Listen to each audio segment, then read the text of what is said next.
Hello. Welcome to Diana Emerson today. We're listening to True Crime News. And this is Ivey League Son confesses to killing wealthy father. Crime Watch Daily from here in New York.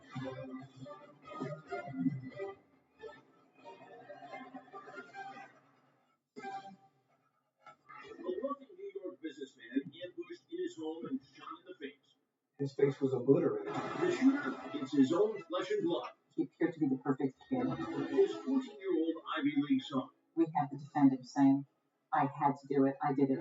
Detectives have their confession, but did he really pull the trigger? Do you think Charlie Tan actually committed this shooting? His prints aren't on the gun. We've got 3 separate DNAs on this, none of which belong to him. He didn't buy the gun. And there's someone else with a possible motive for murder. There's far more evidence to suggest she did it. Michelle Segona has the explosive ending, but the judge threatened to send the prosecutor to prison. It was shocking, and it continues to be shocking. Then, new details on the missing Tennessee teen allegedly kidnapped by her armed teacher.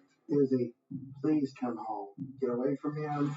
Are they secret lovers who ran off to elope? The new social media clues. The last photo before they vanished. The teacher's wife begging him to come to his senses. Tad, this is not you. This is not who you are. Right now, Andrea Eisenser with Crime Watch Daily. Jason Mattel with Crime Watch Daily. this I'm Elizabeth. I'm here with Crime Watch. I'm Michelle from Crime Watch Daily. Anna Garcia from Crime Watch. is Crime Watch Daily. We'll find you again. We always do. Welcome to Crime Watch Daily, everyone. I'm Chris Hansen. First up today, Charlie Tan is every family's dream child. A star student at an Ivy League school and a gifted athlete. However, prosecutors say he's also something else, an accused murderer. Michelle Segona is here with Charlie's controversial case. Chris, it all starts with a shooting death inside a New York home, right here in this neighborhood.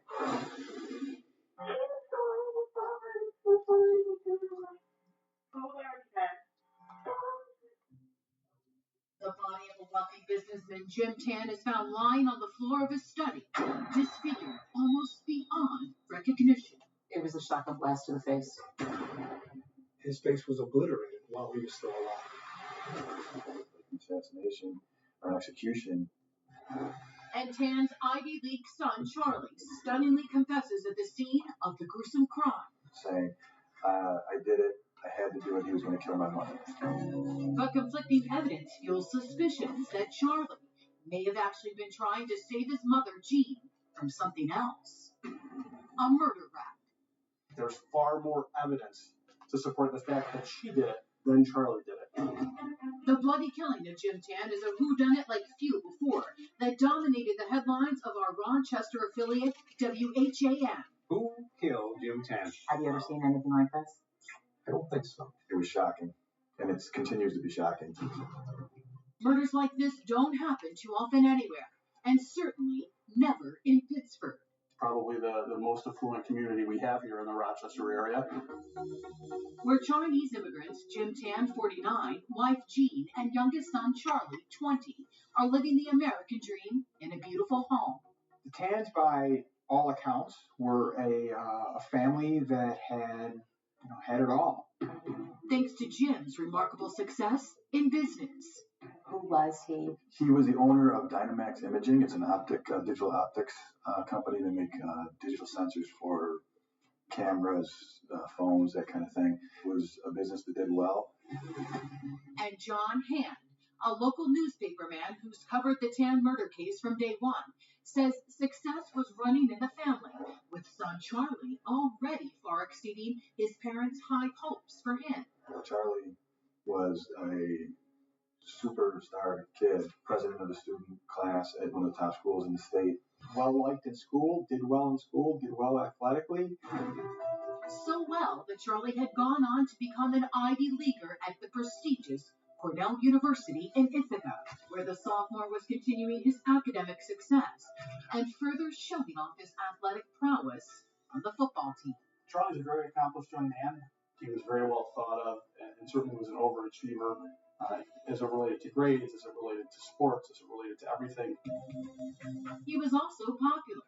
He was much loved by all his friends. He appeared to be the perfect kid. But behind Charlie's affable demeanor and broad smile, there lay some painful family secrets. We know there was distress in the household.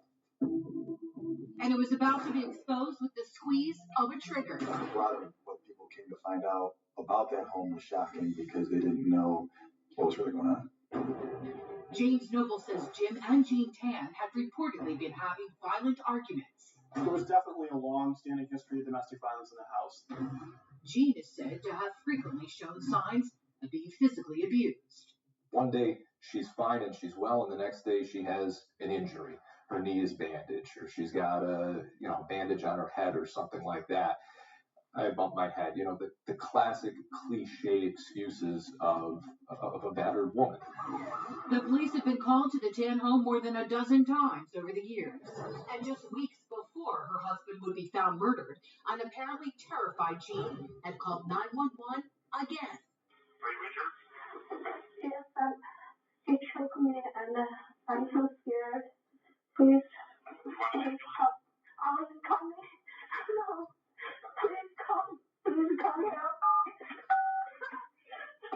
She was being assaulted or abused by her husband, Jim, who gets on the phone to deny it. Hello. Okay. Sorry. Yeah. So this is a. Sorry, please. Come down, please.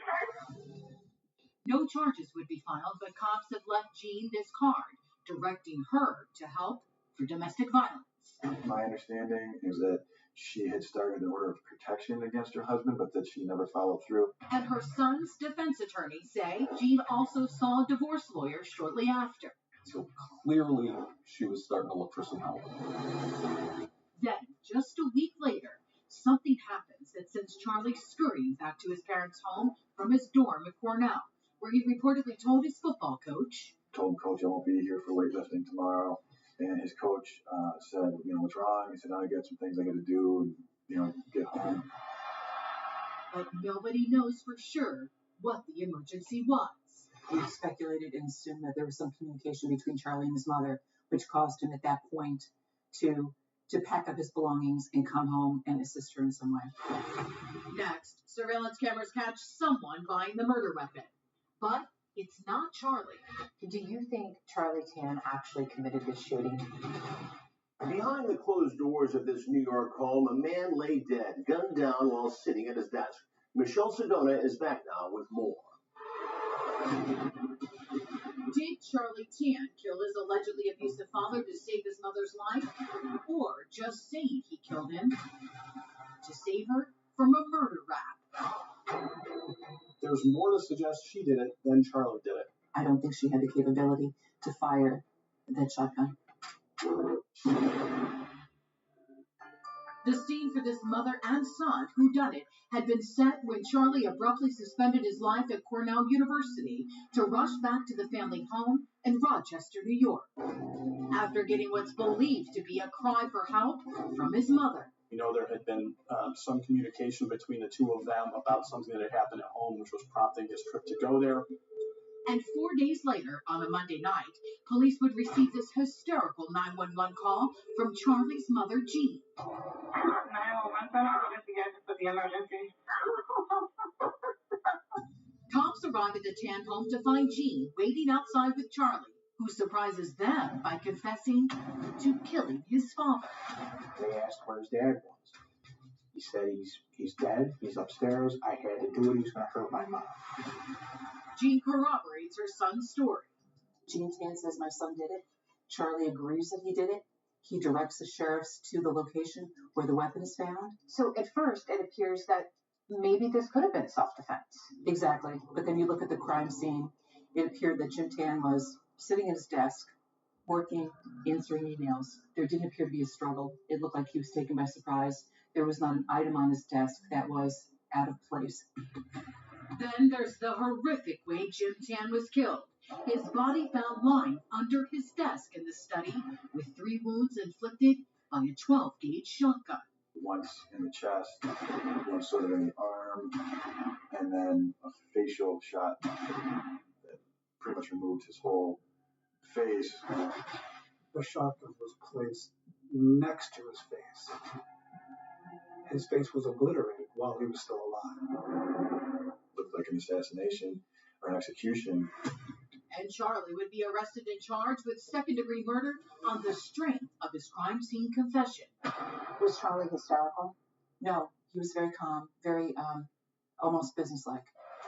But from the moment the lead detective, Steve Peglow, arrived at the Tan home, he had suspicions Charlie and his mother were both lying about when Jim Tan was actually killed. There was an odor of what bodies smell like when they have been around for when they started to decay. And you get that smell when you walked into the home. You knew this was not a fresh murder. That was the first indication. The second indication was the blood evidence.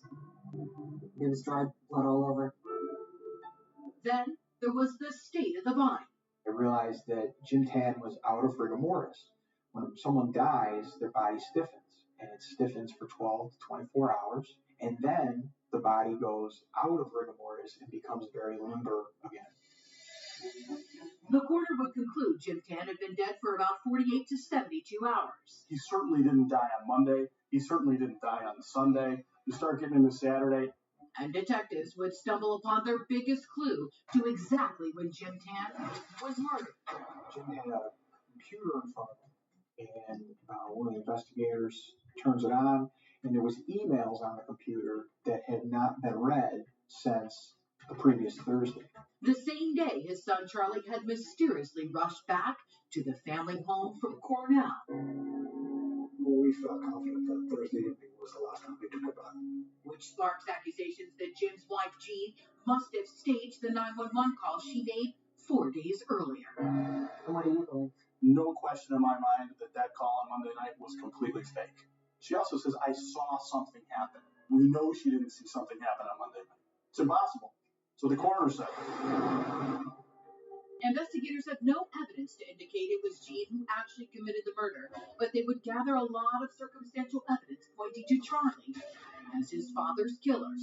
Learning that he had gotten a hold of the murder weapon that same Thursday that he returned home from Cornell.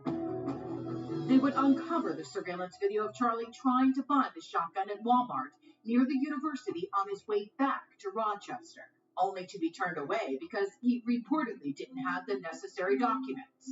But the surveillance video then shows a friend going back into the store and buying the gun for Charlie. Our affiliate, WHAM, reporting that the shotgun would become a centerpiece of the murder case against Charlie Tan. Tonight, Jim Matlisky with a closer look at the gun in question. We believe he loaded it because his fingerprints are on the ammunition. Came home and essentially ambushed his father as he sat at his desk.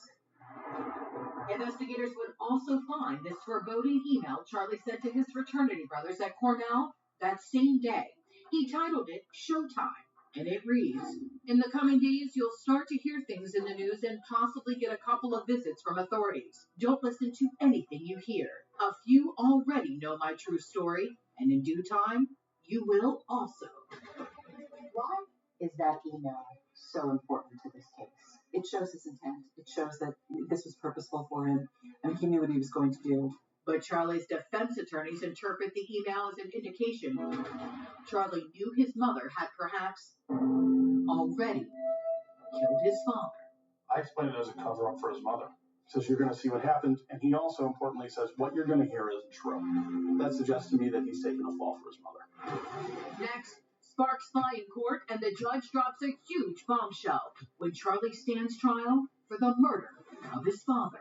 It was a shock. It wasn't what we were expecting. It was unfathomable because